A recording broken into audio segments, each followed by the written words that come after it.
балалык дайыма бактылуу. Бирок убакыт бизге баш ийбейт. Анан биз чоңоёбуз.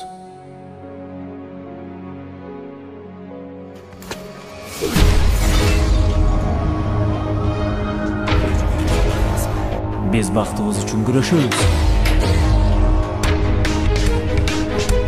Biz бири-бирибизди сүйөбүз.